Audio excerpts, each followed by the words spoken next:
I'm 6 years old. Hi, I'm Zosha, and I'm 8 years old. Hi everyone, this is Mommy. What's up everyone, I'm Daddy. And you're listening to It's Movie Night. And this week we watched Frozen. Yes, this is my birthday pick. Woo! Amelia is 6 now. Walt Disney's Animation put out this book adaptation in 2013. It's rated PG and has a runtime of 1 hour and 42 minutes. Some other movies Disney released around this time were Wreck-It Ralph and Big Hero 6. Wow, what a year. It was. Amelia, what would you say this movie's about? It's about a kingdom, and there's a girl named Anna, and then her sister, she accidentally froze the town, and then Anna's trying to tell her to bring back summer. That's right. This movie's about two sisters, one with powers named Elsa and one without named Anna. But when Elsa has an accident with her powers, she runs away in fear, leaving everything, including her kingdom, frozen. Some familiar voices. Anna is played by Kristen Bell. She plays Janet in Paw Patrol the Mighty Movie, Me in Amazon's Do-Re-Mi, and parents, you might know her as Sarah Marshall from Forgetting Sarah Marshall. Olaf is voiced by Josh Gad, and what did we just watch him in, Amelia? Angry Birds. And who does he play? Chuck. Yes, that was Amelia's favorite character from that movie.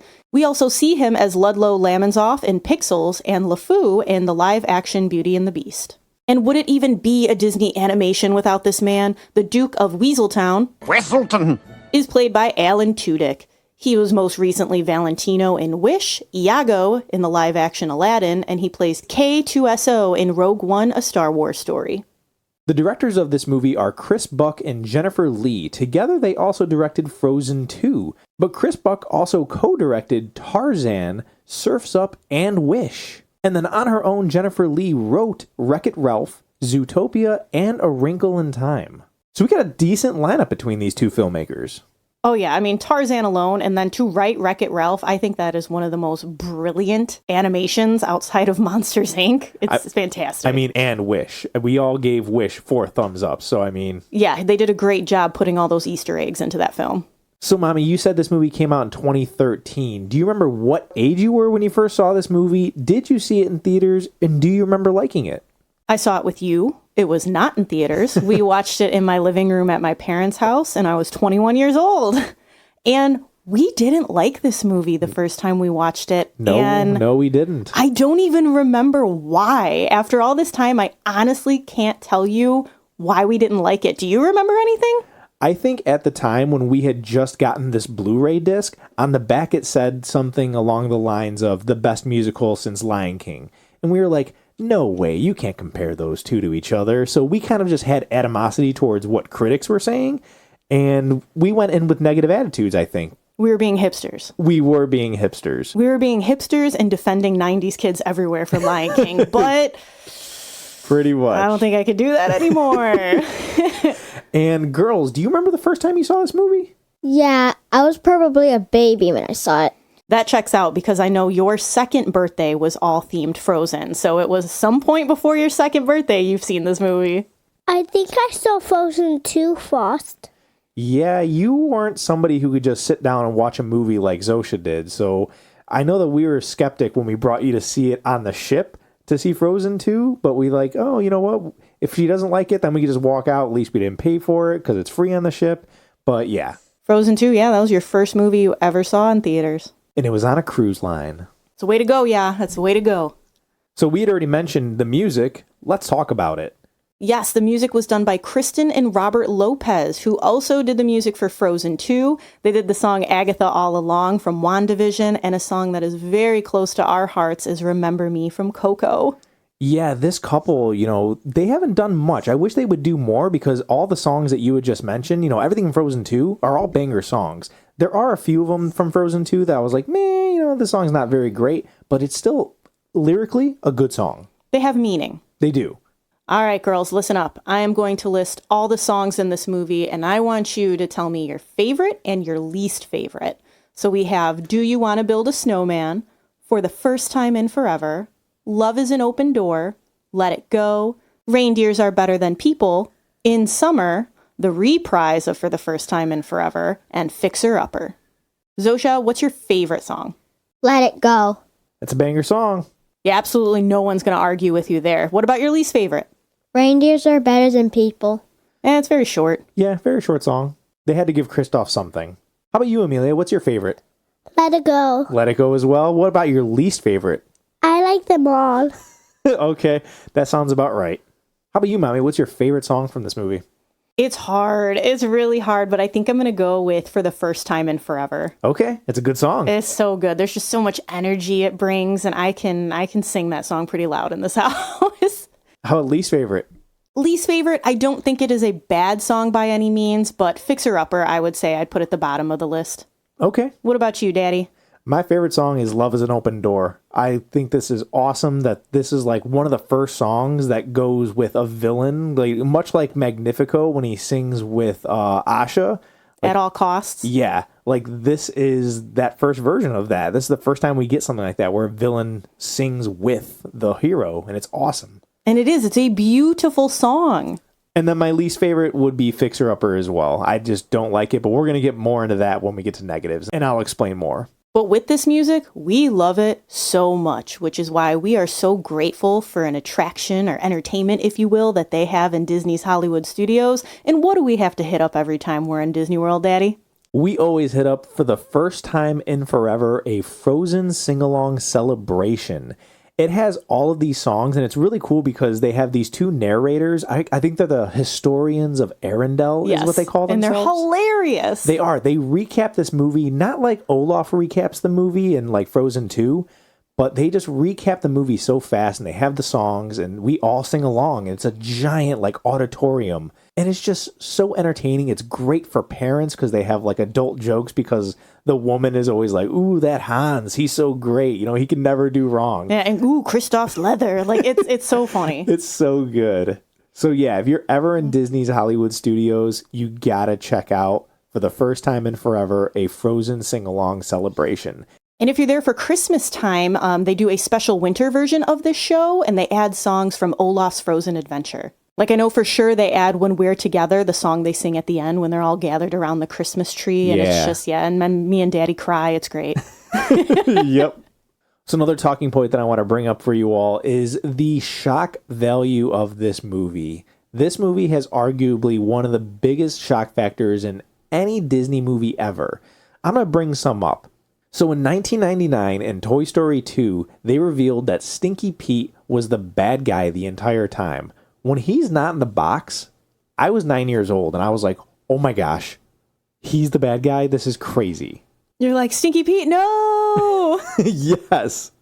In 2001, they revealed that Mr. Waternoose was teamed up with Randall in Monsters, Inc. And I remember being like, oh my gosh, this is crazy. This was probably my number one shock for a long time because I'm sitting here like, you were like a father to Sully. How could you? Yeah. And then in 2009, in Up, they revealed that Charles Muntz was a bad guy. And I remember being like, no, you were Carl's, like, you were his everything. Yeah, it was Carl and Ellie's hero. Yep, and they revealed he's a bad guy. Blew my mind. Then we jump to 2012 for Wreck-It Ralph, where it is revealed that King Candy is actually Turbo. When he starts glitching in that game, and you're like, oh, yeah. He stole another game. Super, super cool. Yeah, this shocked me for sure. I know this one got you real good. 2017 for Coco, when Ernesto de la Cruz is revealed as the bad guy. Oh, yeah, because this one just packs such a hard punch because It's emotional, family, friendship, betrayal. It's so many things rolled into one. It really is, because even when Ernesto's like, oh, throw Miguel in there too. And Miguel says, oh, but I'm your great-great-grandson. And he goes, yeah, but Hector was my best friend. And look where he's at. And it's like, whoa, dude, you have no heart. This is crazy. No remorse. Like, he is totally fine with the path he took in life. So what is the crazy twist in this movie, Zosha? That Hans is the bad guy. Yes. I remember when you and I, Mommy, watched this with your friend Betty.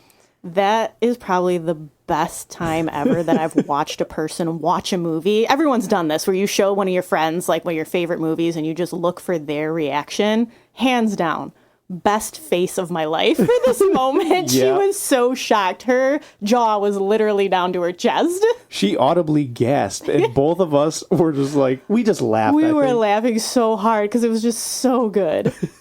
She was just floored by the fact that it completely caught her off guard. And I don't even know if we had this reaction the first time we watched it. We were shocked, but we weren't Betty shocked, but it was so good though, because they paint this picture of this love story. It's the typical Disney mold. And this is the first movie that breaks that mold, because you expect them to live happily ever after, just like every other Disney princess. And they're like, no, wrong.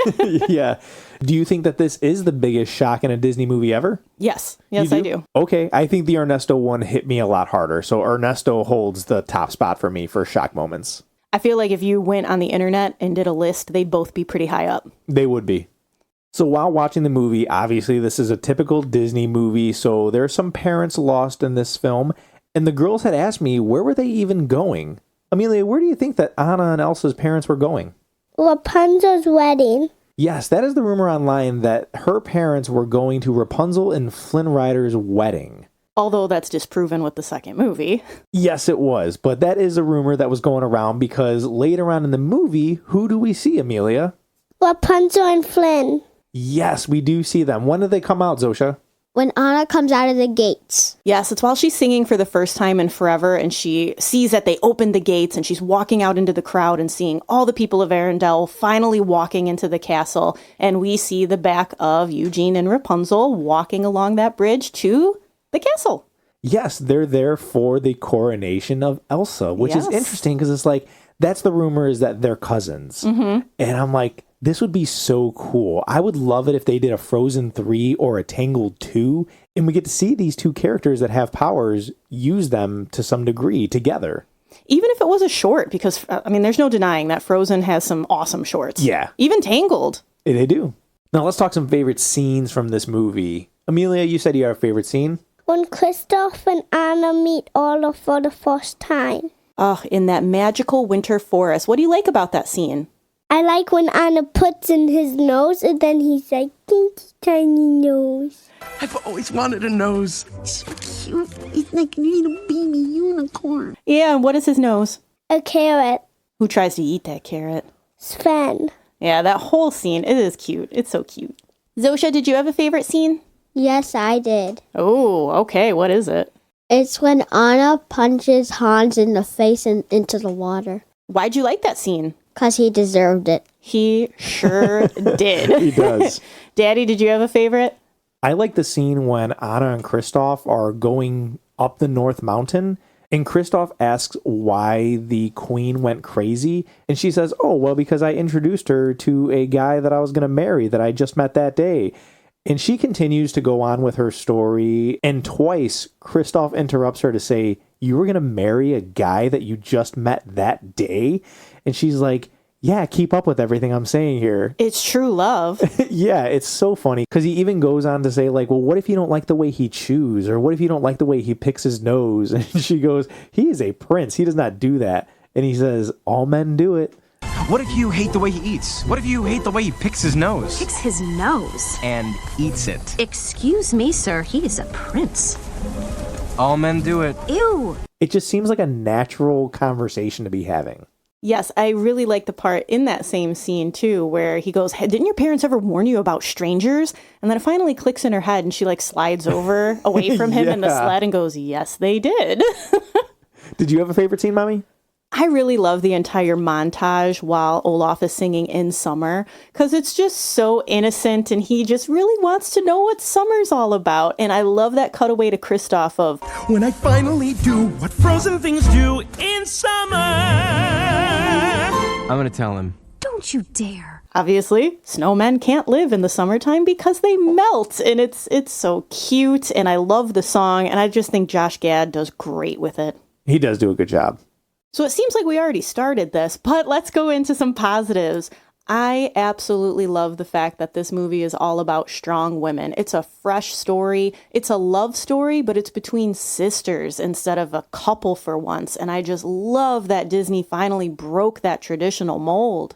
Yeah, it's really cool because Anna goes to save Elsa. It's not Hans and a bunch of dudes who are like, we're going to go save the queen and anything like that. There is no damsel in distress here that needs to be saved by a man. They introduce Kristoff as well, and he's there to help Anna get up the North Mountain. He's there for support, not saving. Yeah, if Kristoff wasn't in the movie, it would still play out the same way. I'm not saying get rid of his character because I love Kristoff, but he is definitely somebody that if they needed to cut it, it still would just show that the woman will get it done or girl will get this done. And it's awesome because this is what we need for young women who are watching these movies. They need to see that they can do these things. They don't need any man. And especially in this household where we have 2 daughters, we have 2 sisters. This is a beautiful story for them to witness. I really like the CGI in this as well. I always use Frozen 2 as like the GOAT. It looks so good seeing the threads and the fabrics and everything like that. And in Frozen 1, I noticed a lot of things as well that I was like, wow, they just are paving the way for themselves because nobody, I don't think, has done better than Frozen. And the scene that I want to talk about in particular is where Kristoff walks into Oaken's trading post and he's covered in this like frost, this snow that's stuck to his clothes. Yeah, he just walked through a blizzard. And it just looks so real. It has different layers. You could tell that some is built up more on his boots and some is built up on his like bandana to cover his face. It just looks so good. And even when it falls off of him as it's melting, like some of it falls off in chunks, some of it melts, some of it's water form. Like that's attention to detail. It really is. And then another scene with Kristoff shortly after my favorite scene of them talking about marrying men is when they notice that there's wolves, or Kristoff senses that there's wolves. So he hears the noises. So he picks up his lantern and he's holding it and he's putting it different directions, and you could see the light bounce off the trees, and then it eventually reveals the glowing eyes of these wolves. And I'm just like, wow, it looks so good. The way the light bounces off all the snow, off all the water, the fjord, like, again, can't say it enough. It looks great. It does. It really looks amazing. So yeah, I can't praise it enough that this movie CGI just looks great. I'm not so much a fan of the fact that their eyes are bigger than normal. I wish they would have went a little more realistic with the features of them, more like Wish did, like Asha, like they look proportionate. So I wish they would have done that. However, the light and everything looks great. In their defense, they changed enough aspects of the typical Disney animation in this film, so they had to keep at least something a little bit closer. Yeah. The last positive we want to hit on are the messages. The first one that we see is to help those who are different. Elsa can't help it, man. She got ice powers. She's not sure where she got these ice powers, but she's got to deal with them. And the best thing we can do as sisters, family, friends, loved ones is to just support that person and help them figure it out. And then the other message is to second guess love at first sight. If it seems too good to be true, it probably is. It is nice that Disney has this message because it's almost like they're throwing shade at themselves because they constantly do these in these movies where they meet these princes, Snow White, Aurora, they just meet these princes and they're like, oh my gosh, I'm going to marry them. We're meant to be. We know absolutely nothing about each other, but we sang in the woods once and it was great. Yeah, the animals loved it. So yeah, we're going to marry each other. It just goes to show that Disney is going with the times. They realize, hey, this is how storytelling used to be, but that is not the modern world, and we can appreciate that. It's always good when a company grows with the times. Something else that I like is Anna's outfit at the end. Oh, and she's giving Kristoff his new sled? Yes. Okay, that is a nice outfit. It's weird to say that the costumes are good, but the costumes are pretty good. They're not costumes, but they are drawn that way. Listen, they are costumes because we have enough of them in this house to prove that they're costumes. We have lots of Frozen dresses. Very true, very true. So now some negatives, which this kind of transitions from messages, because this is a poor message I feel like this movie gives off, and it's leaving your family and loved ones instead of talking about an issue. Don't run away, have some open communication. You don't want to stay away out of fear like Elsa does. And then to piggyback off that, Elsa's dad teaches her to conceal, don't feel, don't let it show. And it's like, no. That open communication, like you had just mentioned, you need to talk about these things. If Elsa was just open about everything, or even her dad, if her dad would have came out when she was younger and said, hey guys, my daughter has this power, we have no idea what it is or how to control it, so bear with us, we got to deal with this too. growing up in that castle probably would have been a lot easier, and this would have never happened. Well, her and her sister would have been able to have a relationship, too. The fact that they shut Anna out with absolutely no explanation, that's one thing if he didn't want the entire kingdom to know. Because if they decided to fear this child and come after Elsa, I get that. But to keep it from Anna, that just seems crazy. Yeah, they shouldn't have done that. They should have had the open communication, like you said. Yeah, there should be no secrets with family. Something else I didn't like? There's no prologue in this movie. Do we get some backstory of, Elsa and her parents? Yeah. But Aladdin has the genie or the merchant who sets up everything and why it's happening. Hercules has the muses. Beauty and the Beast has that stained glass narrations in the beginning. Even Tangled has a quick catch-up from Flynn explaining what's going on. But we don't get the explanation to Elsa's powers. And it kind of drives you nuts because there's magical elements in this movie that you're just like, where did they come from? Even in Tangled, you're like, where'd this flower come from that gave Rapunzel her power or her hair? It's just crazy. I just want a little bit more. Just a little bit. Yeah, that is something I do really enjoy about Disney movies. I love a good prologue and narration. You get those good voices. I will say that they do fix this problem with the second movie. It's a little late in the game, but we do find out where Elsa's powers come from. Yeah, and even then, I'm just like, you know what? I don't really buy this at all. Girls, do you think you know where Elsa's powers come from? I think it's from the Enchanted Forest. Yeah, they do explain that in the second one. So spoilers, guys, but this movie has been out for 11 years now. I actually think that the powers came from Magnifico. That's just me. Okay. Magnifico is the setup of everything. He started it all. So he blew this out there. There's also some diamonds that were in Magnifico's chambers that I'm like, whoa, where did those come from? So I think it was actually Magnifico that threw these powers out there and they got it to some degree. You're going to start some wild Reddit conspiracy theories. You gotta calm down. I hope so, but that's just my theory. All right. And then the last thing I don't like about this movie, I swear I don't have anything against characters made of stone. I'm talking about the Hunchback of Notre Dame episode. Hating on the gargoyles. But I don't like the trolls in this movie. They serve no purpose. If they were cut out, this movie would play out the same exact way. They're there just to say, "You are lucky it wasn't her heart. The heart is not so easily changed. But the head can be persuaded." Like, that's it. That's all they're there for. And I guess to take care of an abandoned Kristoff. Yeah, it doesn't serve any purpose, and I don't like them at all. I feel like it takes away the realism of the movie. Like, don't get me wrong, we're dealing with ice powers here, so that's but when you're dealing with human magic, that's one thing because you're looking at a human. But yeah, when you add eyes to rolling, walking, talking trolls and stuff like that, it takes you out a bit too much.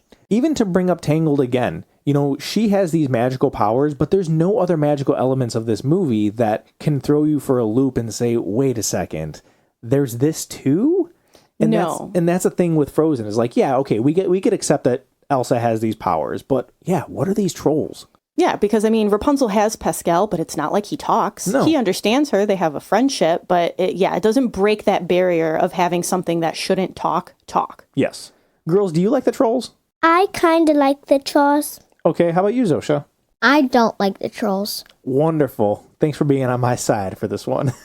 Now, can we have people coming back and being like, all right, well, what about Olaf? Listen, yes, but that kind of goes along with the ice powers. That's Elsa's powers, yeah. Yes, that is Elsa's power. So it goes along with that. She is making snow and ice talk. So she also made marshmallow. So that's she another did. character. Yeah, that's another thing. I don't know why she could do these things, but she could do them. But she's molding water, okay? So at least that I can get on board with. She has nothing to do with the rocks. This is a weird argument to be having. Again, arguments that you never thought in a million years you would be having. So what kind of negatives or positives come with parental guidance, Mommy? So there's absolutely no language in this movie, so that's awesome for kids. Violence-wise, Olaf is impaled by an icicle. Yeah, I bet she's the nicest, gentlest, warmest person ever. Oh, look at that. I've been impaled. But it's quite comical since he's made of snow. Elsa's ice powers can get unintentionally violent as she defends herself as men try to capture and hurt her.